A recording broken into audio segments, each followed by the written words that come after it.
আমার আর অনন্য মামুনের কনভারসেশন মেসেঞ্জারে, সেটা সে স্ক্রিনশট পোস্ট করেছে। এটা এটা মানে কি বলবো, এটা তো আমাকে ছোট করার জন্যই তো এটা করেছে। এটা কিন্তু সে দণ্ডনীয় অপরাধ করেছে, এটার জন্য তাকে অবশ্যই সরি বলতে হবে। সে আর্টিস্টদেরকে এইভাবে অপমান অপদস্থ করে দিনের পর দিন পার পেয়ে যাবে, সে দিনের পর দিন টাকা বাকি রেখে পার পেয়ে যাবে। তার অ্যাসিস্ট্যান্টকে বলবে যে মামুন ভাই জানে এখনো বাজেট হলে আপনাকে জানাবো, মামুন ভাইকে বলবে যে রাব্বানি তুমি এখনো টাকা দাওনি। এই ড্রামা তাকে বন্ধ করতে হবে, সবার পাওনা টাকা দিতে হবে, আমার টাকাও দিতে হবে, যারা যারা টাকা পাবে তাদের টাকাও দিতে হবে। এবং সে যে মানে বেআইনি একটি কাজ করেছে আমার পারমিশন ছাড়া, ওখানে যে আমার স্ক্রিনশটগুলো পোস্ট করেছে মেসেঞ্জারে, এই জন্য তাকে সরি বলতে হবে। প্রথমত আমি তার নাম উল্লেখ করে কোনো স্ট্যাটাস দেইনি, আমি প্রথমত তার নাম উল্লেখই করিনি ওখানে। সে এই ধরনের দুর্নীতি করে যাচ্ছে দিনের পর দিন, এই রকম বাটপারি করে যাচ্ছে আমাদের সাথে, আর্টিস্টদের সাথে।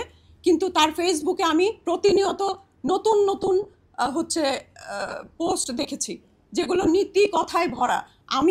আমি যদি যেমন কাজ করব, আমার স্ট্যাটাস, আমার কথা, তার সাথে যদি আকাশ আর পাতাল পার্থক্য থাকে, আমরা যারা ভুক্তভোগী তাদের তো আসলে এটা সহ্য হবে না।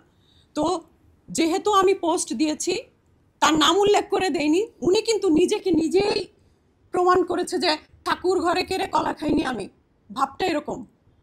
ঠিক আছে, উনি যে বহুত কিছু বলছে, যে আমার কাছে জীবনেও একদিনও কি বলেছে যে টাকা পাইনি, এরকম কি বলেছে? এই কথা সে বলছে, ইন্ডিয়ান একটা চ্যানেলে সে ইন্টারভিউ দিয়েছে। আরে আপনাদের সিস্টেমটাই তো এটা, অ্যাসিস্ট্যান্টের কাছে টাকা চাইতে হবে এই ম্যানেজারের কাছে। আপনার কাজ পর্যন্ত তো টাকার কথা নিয়ে, আরে তোমরা এগুলো নিয়ে আমার কাছে কেন আসে না, রাব্বানি দেখো তো এগুলো কি অবস্থা, এগুলো সব কিছু মিটমাট করে দাও। রাব্বানির কাছে গেলে বলবে যে আপু এমনি তো বাজেটের সমস্যা আছে, একটু ধৈর্য ধরেন, পরের মুভিতে করে দিব না। এই যে নাটকের ভেতরে আমরা ঘোরপাক খাচ্ছি, এবং তার যে আর্টিস্টদেরকে অসম্মান করার যে টেন্ডেন্সি, একজন ডিরেক্টর হয়ে আর্টিস্টকে সম্মান না দিতে পারলে তা তো মানে এইভাবেই সে কাজ করে যাচ্ছে। এবং আমাকে সে বলছে যে আপনাকে আমি ব্যাক টু ব্যাক 3টা মুভিতে নিয়েছি। উনি আমাকে ব্যাক টু ব্যাক কিসের 3টা মুভিতে নিবে? আমি সেদিন বলেছি একটা ইন্টারভিউতে যে আমি প্রিয়তমায় কাজ করেছি, প্রিয়তমা সুপারহিট মুভি। জানুয়ারে কাজ করেছি রায়হান রাফির সুপারহিট ওয়েব ফিল্ম। হ্যাঁ হতে পারে খুবই অল্প সময়ের স্ক্রিন প্রেজেন্স, কিন্তু আমি মুজিবে কাজ করেছি খালেদা জিয়ার চরিত্রে, এবং সেই সময়ও আমাকে অনেকে কিন্তু বারণ করেছিল। আমি আসলে এই বারণ টারণ একটু কমই শুনি, যেটা আমার কাছে মনে হয় যে না আমি ঠিক করছি, আমি সেটা করেছি। খালেদা জিয়ার চরিত্রে আমি কাজ করেছি তখন। তো আমি এই যে প্রজেক্টগুলায় কাজ করছি, আমি কি হাতে পায়ে ধরে কোনো ডিরেক্টর বলতে পারবে যে তাকে রিকোয়েস্ট করে হাতে পায়ে ধরে তার সাথে কাজ করেছি? তারা স্নেহের জায়গা থেকে দেখেছে, আমার কোয়ালিটি দেখেছে, তারপরে দেখেছে যে একজন আর্টিস্টের যে গুণাবলী থাকা প্রয়োজন সেই গুণাবলীগুলো এই আর্টিস্টের মধ্যে আছে, তারপরেই আমি তাদের সাথে কাজ করেছি, তাদের সাথে সখ্যতা তৈরি হয়েছে।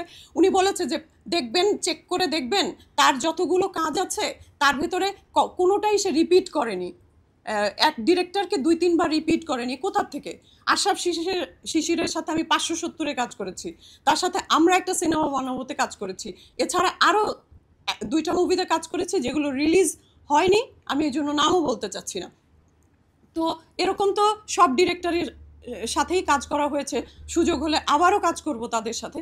ওনার সাথে 3টা চলচ্চিত্রে পরপর কাজ করা হয়েছে, সুবিধাজনকভাবে আমার মতো আর্টিস্টকে সে খাটিয়ে নিতে পেরেছে বিনা পারিশ্রমিকে। ভাই বোনের একটা সম্পর্ক যেহেতু তৈরি হয়েছিল, চক্ষু লজ্জায় আমিও টাকা চাইনি, হ্যাঁ সেইভাবে সে এইভাবে একটা সিস্টেম করে নিয়েছিল।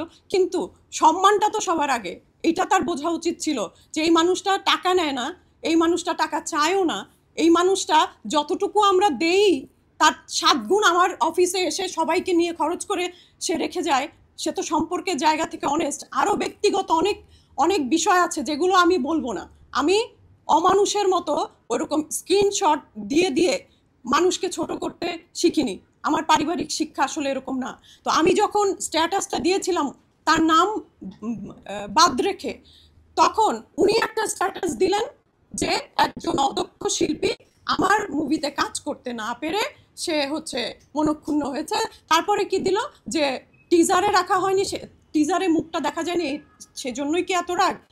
ভাই আমি 19 দিন যে কাজ করে আসছি সেখানে, এবং সেখানে আমার চরিত্রটা এত মানে ফেলনা চরিত্র না। এক ঝলক টিজারে কি রাখা যেত না, যেখানে তোমরা পেমেন্টও দাও নাই, যেখানে তোমরা ওখানে নিয়ে রাত দিন খাটালা। সাকিব খান নিজে 18 ঘন্টা 21 ঘন্টা কাজ করেছে টানা, রাতও নাই দিনও নাই, একটু অধৈর্য হন নাই। আমরাও সাথে সাথে যে উনি এরকমভাবে রাত দিন কাজ করতে পারছে, আমরা কেন পারবো না? এই ইন্সপায়ারেশন থেকে হ্যাঁ ঠিক আছে, আরও ভিন দেশের ভালো ভালো আর্টিস্টরা এসছেন, বোম্বের আর্টিস্টরা এসছেন যারা বাঘা বাঘা আর্টিস্ট, তাদের সাথে কাজ করতে হবে। আমরা একেবারে খুবই মানে ডেডিকেটেড ছিলাম, কিন্তু ওই যে যখনই কাজ করতে যেতাম তখনই তার কি কারণে মন খারাপ মেজাজ খারাপ? সবসময় তো এই জিনিসগুলা প্রফেশনাল জায়গায় নিয়ে এরকম করলে হবে না। সবসময় তো মোবাইলটা নিয়ে এরকম করে যখন শুটিং করছি তখন এরকম করলে তো হবে না। কনসেন্ট্রেশনটা তো আর্টিস্টের দিকে দিতে হবে, হ্যাঁ, সিনটা কেমনে উঠবে সেটার দিকে দিতে হবে। হ্যাঁ, সেই জিনিসগুলো তো অবশ্যই তাকে আমার শেখানোর কিছু নাই, সে অনেক বড় ডিরেক্টর। কিন্তু কথা হচ্ছে এই যে মিসবিহেভগুলো করছে, তারপরে আমি যে স্ট্যাটাস দিলাম তার নাম দিয়ে দেওয়া হয়নি, সে ওইটা আবার দিল। তো স্ক্রিনে আমি এক্সপেক্ট করতে পারি না এখানে যে আমাকে এক ঝলক একটু রাখা হলো না কেন? এটা ভাই বোনের সম্পর্কই যদি হয়ে থাকে, এই দাবি কি আমি তার কাছে করতে পারি না? সেইখানে আমি একটা লাইন লিখেছি যে মাউন ভাই আপনি টিজারে আমাকে রাখলেন না, থ্যাংক ইউ। সেইটা সে স্ক্রিনশট নিয়েছে। আপনারাই বলবেন যে আমার যদি কোথাও ফল্ট থাকে, অবশ্যই আমি সেগুলোর আজকে উত্তর দিব, সেজন্যই তো আজকে আসা। সেকেন্ড অপশন হচ্ছে সে স্ক্রিনশট দিয়েছে দুবাই যাওয়ার জন্য, আমি একটা অ্যাওয়ার্ড নেওয়ার জন্য তাকে রিকোয়েস্ট করেছি। কেন করেছি? আমি ইউএসএতে ইমিগ্রেশনের জন্য অ্যাপ্লাই করতে চাইছিলাম, যে কারণে আমার সব পেপারসই আছে। আমাদের তো ওখানে আর্টিস্ট কোটায় একটা অ্যাপ্লিকেশন করা যায়, তারপরে ওখান থেকে পাসপোর্ট হয়, তো সেইটার জন্য আমার সব কাগজই আছে।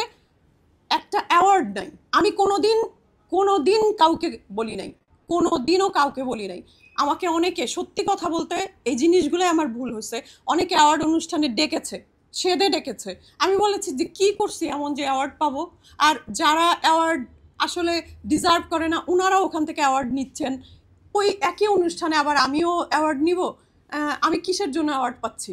এই প্রশ্ন উত্তর মেলেনি বলে কোনো দিনও অ্যাওয়ার্ডের ওই ইয়েটাই ছিল না। কিন্তু এখানে আমার একটা নিড হয়ে গেছে। আমি ওনাকে লিখেছি যে মামুন ভাই আমার কিন্তু দরকার, আমার একটা অ্যাওয়ার্ড দরকারই ছিল আসলে।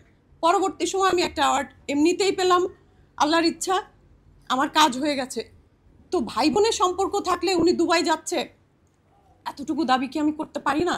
সেই স্ক্রিনশটটা দিয়ে সে কি বোঝাতে চাইছে ওখানে, এগুলা দিয়ে সে কি বোঝাতে চাইছে? তারপরে আমি আসি, এটা গেল একদিনই, ওই যে আমি টেক্সটটা করেছি ওই পর্যন্তই, কিন্তু তার সাথে এগুলো নিয়ে সেকেন্ড কোনো দিন কথা হয়নি, কোনো দিন না। ওই যে একবার করে বলেছি, আমি ওই জিনিসটা পারি না, মানুষকে তোয়াজ করে করে এক কাজ হাতায় নেওয়া, এটা পারি না ভাই, এটা পারি না। মিডিয়ার ইতিহাসে নাই, এ কোনো ডিরেক্টরও বলতে পারবে না কোনো দিনও। বললাম না, কসাই।